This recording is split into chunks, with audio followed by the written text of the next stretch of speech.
लेकिन रामचरितमानस में एक सांकेतिक भाषा आती है कि जब भगवान श्री राघवेंद्र और श्री भरत में ये निर्णय हो गया कि श्री भरत लौट करके अयोध्या जाएंगे और 14 वर्ष तक अयोध्या का राज्य चलावेंगे, तो वहां पर श्री भरत ने प्रभु से एक अनुरोध किया। और वो अनुरोध क्या है कि प्रभु राज्य चलाने के लिए कोई आधार तो दीजिए। ये आधार शब्द जो है ये भक्तों की मुख्य बात। इसका अभिप्राय ये है कि ये जो भक्त नाम लेते हैं भगवान का, ये क्या है? ये जिह्वा के लिए आधार है।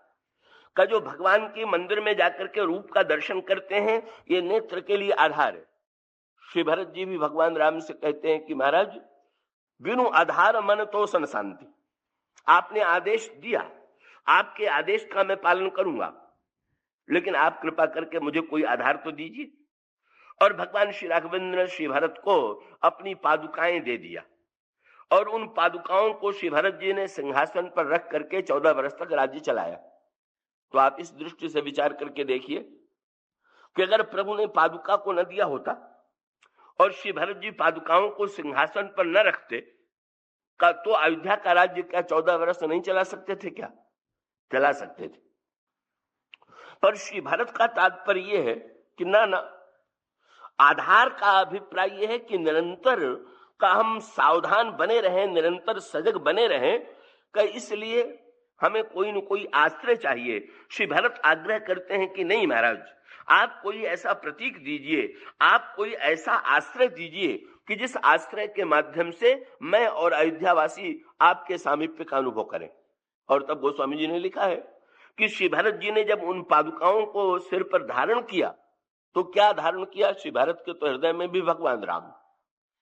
भरत हृदय से राम निवासु। श्री भरत तो निर्गुण निराकार के रूप में भी ईश्वर के तत्व को जानने वाले, अंतर्यामी ईश्वर को भी जानने वाले। पर श्री भरत जी ने जब अपने सिर पर पादुकाओं को रख लिया, तो उन्हें उन पादुकाओं को सिर पर रख करके क्या लगा? पादुकाओं को सिर पर रख करके लगा, भरत मुदित अवलंब लहेत। वही मूल सूत्र है। भक्ति का मूल तत्व यह है कि व्यक्ति के जीवन में कोई न कोई आधार चाहिए, और ये आधार यही है, मूर्ति के रूप में, चित्र के रूप में, या किसी का, जैसे श्री भरत जी ने पादुका के रूप में, कई इन वस्तुओं के रूप में हम भगवान की पूजा करते हैं, भगवान के सामीप्य का अनुभव करते हैं। भरत जी ने ऐसा अनुभव किया कि जैसे का ये प्रभु जो है, प्रभु ने अपनी पादुकाएं नहीं दी हैं, अपितु इन दोनों पादुकाओं के रूप में प्रभु और सीता जी मेरे साथ लौट रहे हैं। और इसीलिए जब उन्होंने उन पादुकाओं को सिंहासन पर पधराया, तो उसका अभिप्राय यह था कि वस्तुतः उन्होंने सीता और श्री राम को ही का, उन्हीं का राज्य है, उन्हीं की सत्ता है, और उन्हीं को सिंहासन पर रख करके श्री भरत सारी सेवा का कार्य करते हैं।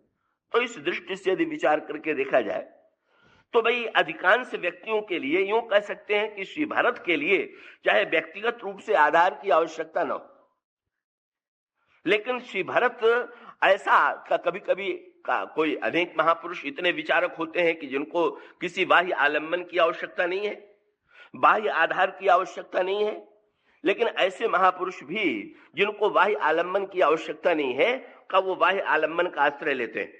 का महानतम वेदांती और ज्ञानी, एक वेदांती ज्ञानी वो है जो मंदिर में नहीं जाता, प्रणाम नहीं करता। पर ऐसे भी विचारकों को आप देखेंगे कि जो महान ज्ञानी हैं, निर्गुण निराकारवादी हैं, लेकिन मंदिर में जाकर के बड़ी श्रद्धा से पूजा करते हैं, प्रणाम करते हैं। और उसका मुख्य अभिप्राय यह है कि वो सबके लिए जो सुलभ है उसके लिए प्रेरणा देने के लिए का, उनको तो प्रणाम करने में कहीं कोई आपत्ति नहीं है। इसका अभिप्राय है श्री भरत तो सारे संसार में कण कण में भगवान का रूप देखते हैं, इसलिए पादुका में प्रभु का रूप देख लेना उनके लिए का कोई कठिन नहीं। लेकिन श्री भरत एक ऐसा आश्रय देते हैं कि जिसका दर्शन प्रत्येक व्यक्ति कर सके, इसलिए अधिकांश व्यक्तियों के जीवन में आश्रय की आवश्यकता है। इसलिए गीता में भगवान कृष्ण ये कहते हैं कि मनुष्य की सबसे बड़ी समस्या यह है कि अगर ब्रह्म को अव्यक्त निर्गुण बता दिया जाए, तो व्यक्ति जो है कुछ ऐसा लगता है कि जैसे कोई आश्रय नहीं है। अव्यक्तम ही गतिर दुखम देहवद्भिरवाप्यते, इसलिए निर्गुण की अपेक्षा सगुण का जो ध्यान है वो सरल है, सुलभ है। देखिए मूर्ति में आप जब दर्शन करते हैं भगवान के नाम का, गोस्वामी जी से पूछ दिया गया, उन्होंने कहा भाई यहाँ तो प्रत्येक इंद्रिय के लिए कोई न कोई वस्तु उपलब्ध है, सिय राम स्वरूप अगाध अनूप, बिलोचन मीनन को जल है। आंखें मछली की तरह और भगवान की सुंदरता का जल है। श्रुति राम कथा मुख राम को नाम, और ये पुण्य राम ही को थल है। मति राम ही सो रति राम ही सो, गति राम सो राम ही को बल है। सब कीन कहो तुलसी के मते, इतने जग जीवन को फल है।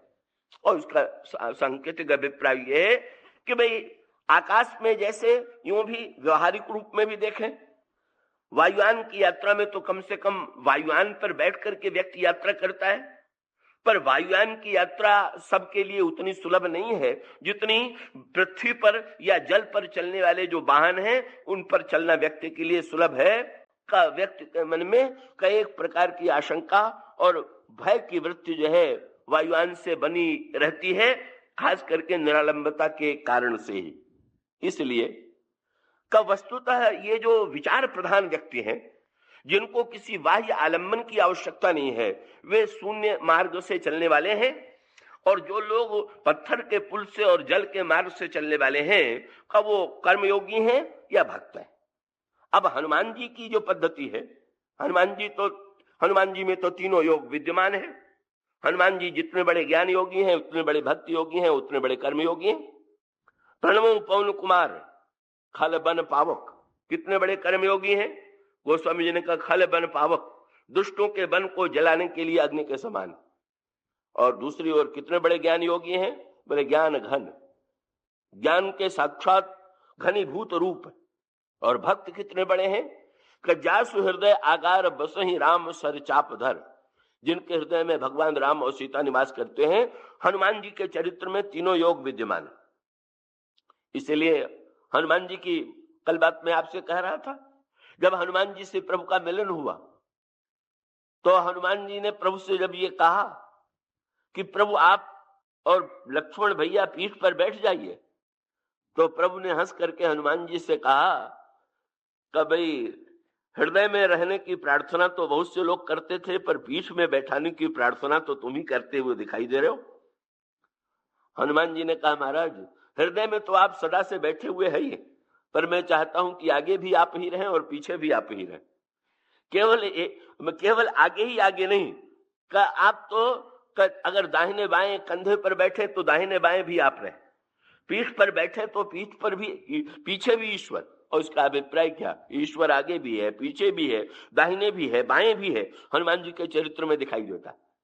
तो हनुमान जी के चरित्र में ये तीनों योग विद्यमान है। लेकिन हनुमान जी ने अलग अलग प्रसंगों में अलग अलग योगों की महिमा का परिचय दिया। ये तीनों रामायण हनुमान जी के चरित्र में आप देखेंगे। तो देहाभिमान के समुद्र को पार करने के लिए हनुमान जी ने ज्ञान मार्ग का आश्रय लिया, और आगे चल करके भक्ति योग का आश्रय लिया, और फिर कर्म योग का आश्रय लिया। इन तीनों योगों का हनुमान जी ने इस पूरी लंका की यात्रा में प्रयोग किया। ज्ञान योग के अब वहां पर किस किस पद्धति से हनुमान जी पार करते हैं, जरा ये विचार करें। ये जो विचार का मार्ग है, ज्ञान का मार्ग है। समुद्र के किनारे सारे बंदर एकत्र हैं, और संपाति ने बता दिया कि वो लंका में अशोक वाटिका में श्री सीता जी बैठी हुई। और समस्या संपाति ने कहा कि ये है कि जो लांघई सत जोजन सागर, करई सुराम काज मति आगर। भाई सीता जी तक पहुंचने के लिए तो 400 कोस के समुद्र को पार करना पड़ेगा। आप लोगों में जो इस समुद्र को पार कर सकेगा वही सीता जी तक पहुंचेगा। इसको सरल भाषा में कहें तो इसका अर्थ यह है कि जो देहाभिमान को पार करे वो सीता जी के पास तक पहुंचे। बंदरों की समस्या क्या है, बंदर बेचारे जब अपने अपने बल का वर्णन करने लगे, निज निज बल सब काहू भाखा, पार जान कर संशय राखा। सबने अपने अपने बल का वर्णन किया, पर किसी ने कहा मैं 10 योजन छलांग लगा लूंगा, किसी ने कहा 20 योजन, किसी ने कहा 40 योजन। तो यही जीवन में भी दिखाई देता है। ये देहाभिमान की मात्रा भी सब लोगों में अलग अलग है। कुछ लोग देहाभिमान की 10 कोस की छलांग तो लगाते हैं, पर 10 कोस की छलांग लगाने पर भी कठिनाई तो यही है कि देहाभिमान तो 400 कोस का, छलांग लगी भी तो 10 कोस के बाद फिर समुद्र में ही गिरे। उसका अभिप्राय है कुछ लोग, अब दृष्टांत के रूप में आप यूं ले लें, आप कथा में बैठे हुए हैं या आप कीर्तन में बैठे हुए हैं, किसी उत्सव में बैठे हुए हैं, देह लेकर के बैठे हुए। अब उसमें मात्रा का अंतर दिखाई देगा। किसी व्यक्ति की शरीर में स्थिति ऐसी है कि वो घंटे भर में थक जाता है। अब बेचारे कुछ श्रोता तो ऐसे होते हैं कि जो 10 ही 5 मिनट में इतने थक जाते हैं और शरीर में ऐसा डूबते हैं कि आंख मूंद करके बेचारे निद्रा के आनंद में। आए तो समुद्र पार करने के लिए ही है, पर क्या करें, उनकी छलांग छोटी है। बेचारों ने 5 मिनट सुना, उतने में ही थक शरीर का भाव जागृत हो गया और शरीर का भाव जागृत हो गया। कोई व्यक्ति आधा घंटा, कोई 1 घंटा, कोई रात भर का। गोस्वामी जी ने कहा कि श्री हनुमान लक्ष्मण जी कथा सुनाने लगे और श्रोता निषाद राज। पूछा गया, महाराज लक्ष्मण जी ने कितने देर प्रवचन दिया? तो गोस्वामी जी ने बड़ी मीठी बात कही। उन्होंने कहा तो राम गुण भाव अनुसारा, पूरे रात भर जो है, जो सायं भगवान राम ने विश्राम किया, लक्ष्मण जी ने कथा प्रारंभ किया और कथा प्रारंभ होकर के अंत में सवेरा हो गया। सांकेतिक भाषा क्या है कि जहां श्रोता और वक्ता दोनों शरीर से ऊपर उठे हुए हैं, यह है सांकेतिक अभिप्राय। लक्ष्मण कौन है? बोले राम विलोक बंधु कर जोरे, देह गेह सब संतृण तोरे। देह से ऊपर उठे हुए। इसीलिए भगवान राम ने जब कहा कि अपने संबंधियों के प्रति कर्तव्य का निर्वाह करो, तो उन्होंने कहा महाराज जो शरीर में बैठा हुआ है उसके न संबंधी है, शरीर यहां तो है ही नहीं। और निषाद की भी विशेषता यह है कि शरीर में उसकी आसक्ति नहीं रह गई। तजो देह रघुनाथ निहोरे, दुहु हाथ मुद मोदक मोरे। और इसका अभिप्राय यह है कि दोनों, जहां श्रोता और वक्ता दोनों देह से ऊपर उठे हुए हैं, का वहां पर कितने देर तक चली कोई इसकी कोई सीमा नहीं। न वक्ता थकने वाला, न तो श्रोता। पर मीठी बात गोस्वामी जी ने कह दिया, सवेरे तक कथा चली। और इसके द्वारा एक बड़े काम की बात रामायण में बता दी गई। क्या? कि भाई कथा तो सबसे बढ़िया वो है कि जिसमें सवेरा हो जाए। सवेरा होने का अर्थ का घड़ी का सवेरा नहीं है, ये रात्रि का सवेरा नहीं। इसका अभिप्राय यह है हमारे जीवन का अंधकार मिट जाए, हमारे जीवन में प्रकाश का उदय हो जाए, यही कथा का उद्देश्य है। तो प्रत्येक व्यक्ति की अपनी अपनी क्षमता होती है, पर शरीर हावी हुए बिना का ये बड़ा कठिन है कि शरीर हावी न हो। शरीर जो है अलग अलग मात्रा में, यही बंदरों की समस्या है। प्रत्येक बंदर कहता है कि हम इतनी दूर जाएंगे पर समुद्र पार नहीं कर पाएंगे। अंगद थे बाली के बेटे, और बाली ने इस समुद्र को पार कर लिया था भाई, सांकेतिक अर्थों में। अगर देहाभिमान का समुद्र है तो आपको स्मरण होगा कल बात कही गई थी, बाली के मन में जब भगवान राम ने कहा कि तुम्हारे देह की मैं रक्षा करूं, अगर कहीं पर भी उसके मन में देहाभिमान होता, देह के प्रति ममता होती, तो बाली भगवान का यह प्रस्ताव स्वीकार ही कर लेता। पर बाली ने जब भगवान का प्रस्ताव नहीं स्वीकार किया और देह का परित्याग कर दिया, तो देह से ऊपर उठा हुआ था। और अंगद उसी बाली के बेटे। और बाली ने भगवान राम ने जब बाली से ये कहा कि भाई तुम जीवित क्यों नहीं रहना चाहते हो? तुम जीवित रहोगे तो शरीर से भी तो मेरी सेवा कर सकते हो। तो शरीर से अगर मेरी सेवा कर सकते हो तो तुम सेवा का सदुपयोग क्यों नहीं करते हो? बाली ने कहा कि महाराज अब इस शरीर का नहीं, मैं दूसरा शरीर जो है आपकी सेवा के लिए दे रहा हूं। और अंगद को तुरंत बाली ने बुलाया और अंगद को बुला करके प्रभु के हाथ में दे दिया और ये कहा कि महाराज यह तनय, बोले इसका भी जन्म तो मेरे ही शरीर से हुआ, तो मैं सेवा करूं या मेरा बेटा सेवा करे, बात एक ही। लेकिन मैं ये नहीं चाहता। बाली के मन में इतनी ऊंची भावना अंतिम क्षणों में आ गई। बोले प्रभु आप प्रतिज्ञा कर चुके हैं कि मैं बाली का वध एक बाण से करूंगा, अगर आप मुझे जीवित कर देंगे तो आपका वाक्य सत्य नहीं होगा, इसलिए आपको असत्यवादी बना करके मैं व्यर्थ शरीर को बचाऊं, ये मैं नहीं चाहता। पर आपकी सेवा के लिए यदि शरीर चाहिए तो ये मेरा बेटा है, ये मेरा पुत्र है, और ये पुत्र मैं आपकी उस सेवा के लिए देता हूं। प्रभु ने मुस्कुरा करके पूछा इसमें क्या विशेषता है? तो बाली ने बड़ी मीठी बात कही। बोले महाराज बल, और इसमें बल उतना ही है जितना मुझ में बल है, पर इसमें एक बात मुझसे अधिक है जो मुझ में नहीं थी। क्या? कह तनय मम सम विनय बल। महाराज मुझ में बल तो था पर विनय पहले नहीं था, अभिमान बहुत था। पर अंगद की विशेषता यह है कि ये जितना बलवान है उतना ही विनम्र है, इसलिए ये गही बाह सुर नर नाह अंगद दास आपन कीजिए, आप इस अंगद का हाथ पकड़ लीजिए और इससे आप सेवा लीजिए। तो अंगद ने क्या शब्द कहा समुद्र के किनारे? अंगद कहा जाऊं मैं पारा, अंगद ने कहा मैं समुद्र को पार कर दूंगा।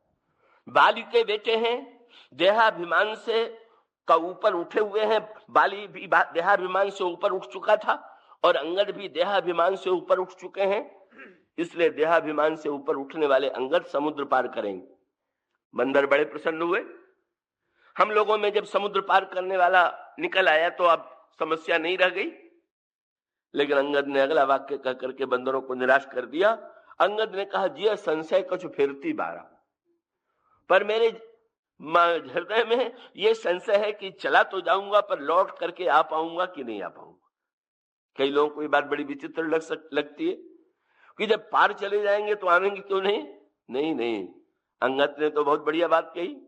अंगद ने कहा केवल समुद्र में छलांग लगाने की होड़ थोड़ी है, छलांग लगाने के बाद अंतिम उद्देश्य तो लंका में सीता जी तक पहुंचना।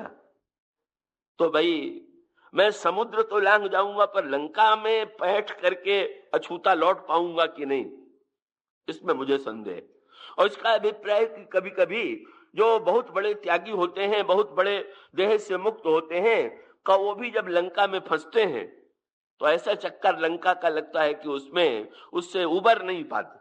उनका अभिप्राय यह था कि अभी मुझ में पूर्ण वैराग्य नहीं है, विचार तो है पर वैराग्य नहीं। पार कर जाऊंगा विचार से पर नहीं लौट पाऊंगा वैराग्य की कमी से। का वो तो आगे चल करके का उन्होंने हनुमान जी से प्रेरणा लिया। अंत में कौन आगे बढ़ता है? अंत में आगे कौन आता है? हनुमान जी। हनुमान जी सारे बंदर जब अपने अपने बल का वर्णन कर रहे हैं तो हनुमान जी चुपचाप बैठे हुए। और जब जामवान ने देखा कि हनुमान जी तो बोल नहीं रहे तो तुरंत उन्होंने उत्तेजित करते हुए कहा जामवंत कह सुन हनुमाना का चुप साधी रहा बलवाना। और जैसे किसी को जोश दिलाना हो तो नाम याद दिला देते हैं, रे तुम किसके लड़के हो, किसके खानदान में तुम्हारा जन्म हुआ है। इसी प्रकार से जामवान जी ने भी कहा पवन तनय बल पवन समाना बुद्धि विवेक विज्ञान निधाना। तुम पवन के बेटे हो, तुम में तो पवन के समान बल है, तुम तो बुद्धि और बल के विवेक के निधान। जामवान जी आशा करते थे कि ये सुनकर के हनुमान जी उत्साहित हो जाएंगे, पर हनुमान जी रंच मात्र उत्साहित नहीं हुए। तब उत्साहित कब हुए? उत्साहित, अब बड़ी मीठी बात, जामवान से थोड़ी भूल हो रही थी। हनुमान जी को उत्तेजित कर रहे थे पवन का बेटा बना करके, और अगर हनुमान जी पवन का बेटा अपने को समझ ले तो यही तो समस्या है। सब लोग कहते हैं हनुमान जी पवन के पुत्र हैं, पर हनुमान जी जब प्रभु से मिले तो प्रभु से परिचय देते समय नियम यह है कि परिचय दिया जाता है कि मैं किसका पुत्र हूं या मेरी माता कौन है। हनुमान जी से जब प्रभु का मिलन हुआ तो हनुमान जी ने प्रभु से कहा, प्रभु ने पूछा तुमने परिचय तो दिया पर माता पिता का नाम नहीं लिया। हनुमान जी ने चरणों को पकड़ करके कहा, बोले पिता तो मिल गए, अभी माता की खोज करना बाकी है। और महाराज का यही हनुमान जी ने किया, प्रभु को पिता बना लिया और जनक नंदिनी सीता को माता बना लिया। तो पवन का पुत्र बन जाने का अभिप्राय यह है कि भाई पवन की जो सीमा होगी वही विशेषता तो हनुमान जी में आवेगी। और रामायण में और अन्यत्र वर्णन आता है कि रावण तो पवन देवता को भी अपनी इच्छा के अनुकूल नचाता था। अगर हनुमान जी अपने को ये मान लें कि मैं पवन का ही बेटा हूं तो परिणाम ये होगा कि हनुमान जी तो उसी सीमा में घिर जाएंगे जितनी शक्ति पवन में है। इसलिए हनुमान जी बिल्कुल सुन करके उत्साहित नहीं हुए। उत्साहित कब होते हैं? अचानक जामवान जी को लगा कि ये मंत्र हनुमान जी को चैतन्य करने के लिए ठीक नहीं है, और तुरंत उन्होंने कहा राम काज लगी तब अवतारा। अरे तुम्हारा अवतार तो श्री राम के कार्य के लिए हुआ है। और तब कल की कथा आपको याद होगी। हनुमान जी कभी बहुत बड़े हो जाते हैं, कभी छोटे हो जाते हैं, कभी भारी हो जाते हैं, कभी हल्के हो जाते हैं। जो ही जामवान ने ये वाक्य किया हनुमान जी पर क्या प्रभाव पड़ा? का सुनता ही भय पर्वताकारा, हनुमान जी पर्वत के समान विशाल हो गए। ये क्या अर्थ हुआ? अभी हनुमान जी का अभी तक हनुमान जी छोटे दिखाई दे रहे थे और अब हनुमान जी बिल्कुल पर्वत के समान विशाल हो गए। मानो शरीर का तत्व हनुमान जी ने बता दिया। हनुमान जी ने ये कहा कि अगर संसार में किसी व्यक्ति के पिता के रूप में देखें तो शरीर का संक्षिप्त होना ही ठीक है, पर अगर शरीर राम सेवा के कार्य के लिए बना हुआ है तो इससे फिर चाहे जितना बड़ा शरीर हो तब तो सेवा करने के लिए अधिक से अधिक बड़े शरीर की आवश्यकता है। हनुमान जी तुरंत जो है अपना विशाल रूप प्रकट कर देते हैं और विशाल रूप प्रकट करने के बाद अब हनुमान जी ये जो तीनों मार्ग की बात जो आगे चल करके भगवान श्री राम ने अपने चरित्र में प्रस्तुत की का वो तीनों मार्ग हनुमान जी में विद्यमान है।